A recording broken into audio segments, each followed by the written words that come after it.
Well.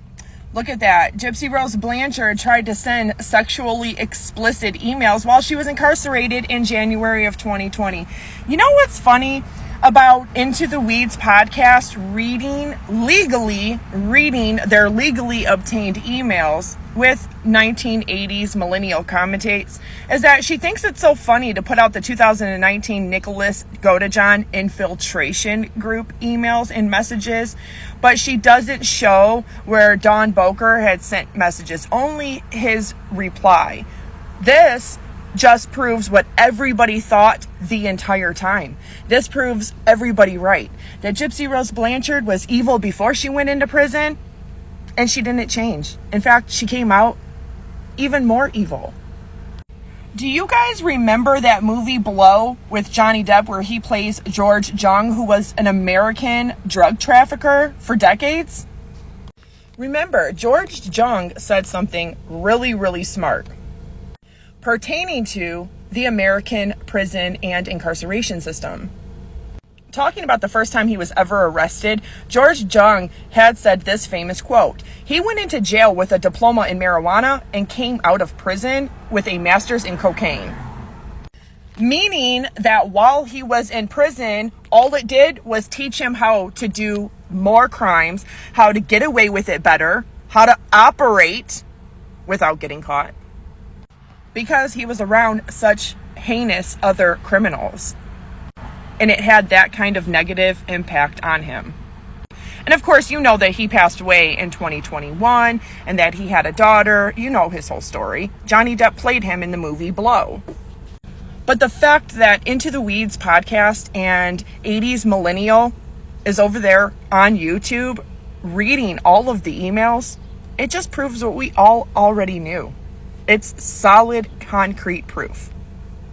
We knew that Rod was a cheater. He had been married at 17 and had 2 women pregnant.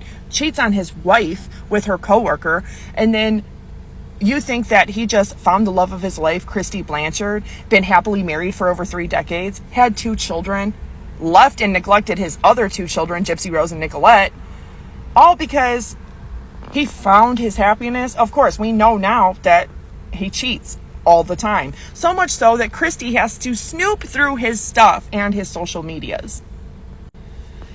In fact, we now know that Gypsy Rose Blanchard was just using Ryan Anderson because that's all she did. She even admits that she wasn't even attracted to him. She goes on to say that he's stable, that he lives close to her parents. We all already knew that. We didn't need emails to confirm it, but it's just so great to see that. Because it's not a, I told you so. See, I've been doing this for almost 2 years. It's when you study somebody's pattern of behavior, their crimes, the way that they harm other people, use, dispose of, and discard other people, the friendships that they have burned for no reason other than that person doesn't suit their needs anymore or doesn't give them anything anymore. When we look at that pattern of behavior, it is very easy by elimination and deduction who Gypsy Rose really is. I have seen so many comments myself about this is not legal. This was not legal what they did. Meaning that all of those emails were an invasion of privacy. Gypsy Rose forfeited that right when she became a ward of the state and became incarcerated. And there's nothing illegal about obtaining them through the Sunshine Law, the Freedom of Information Act request. That's available for anybody to get.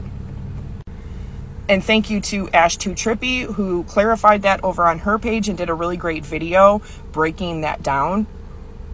But this also just another confirmation that we know exactly who and what Gypsy Rose Blanchard truly is.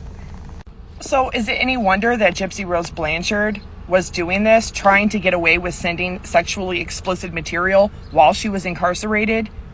No, because we knew she used pay pigs. What's funny is that Ryan Anderson just now found out about it, that she was doing it the whole time she was incarcerated, and she was also doing a femdom with a financial twist.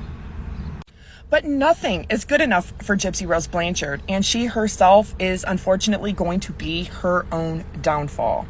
And Melissa G. Moore, Lifetime, Mike Stanfield, Ken, her family, they're all going down with her.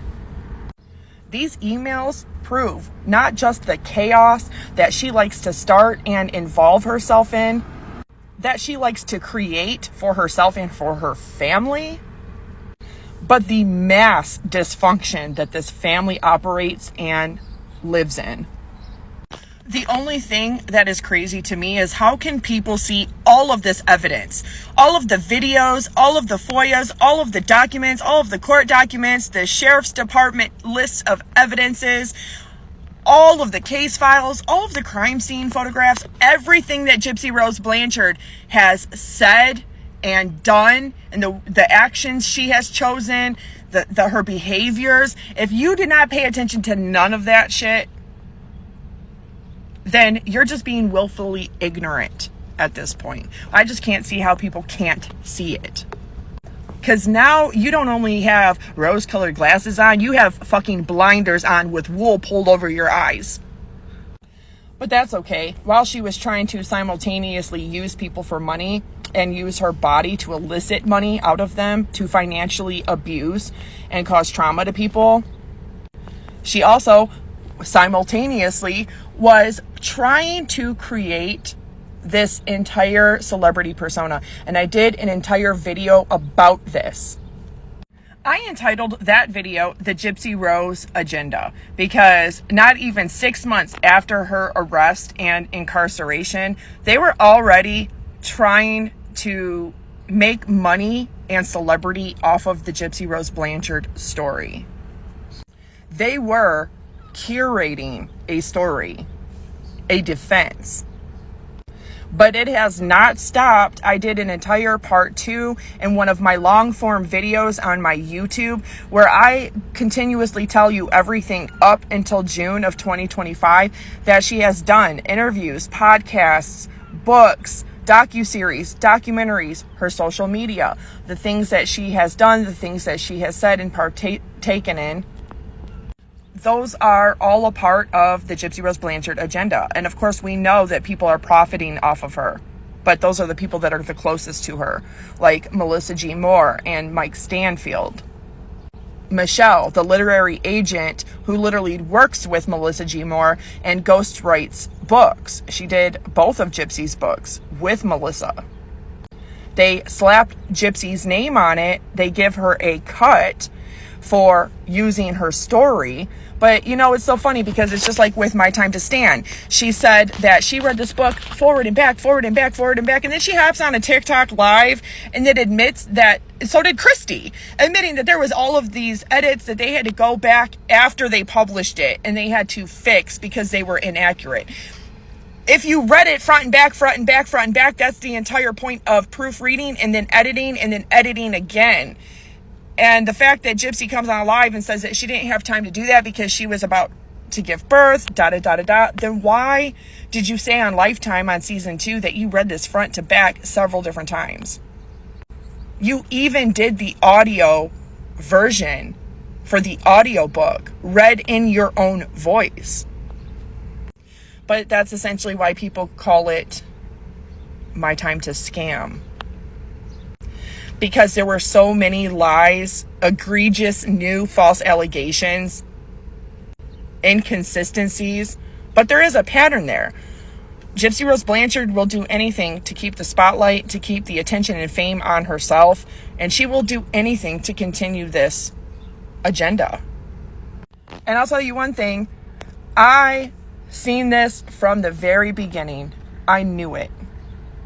On October 12th of 2023, 2.5 months before she was released, Lifetime on their YouTube channel dropped a trailer, and I noticed a lie in that, and I remembered seeing the Nicholas Godejohn trial, and I said, wait a minute, that's not true. The fact that they are doing this 6-hour long, 6-part docuseries about Gypsy Rose Blanchard, and they're promoting it, means that they've been filming this for a substantial amount of time. And I was right. I looked it up, and she was granted parole that September and was to be released December of that year. I really hoped that she was the one person that would prove that our incarceration system can work and that people can change. But she came out worse. She went in with a diploma in murder and came out with a doctorate in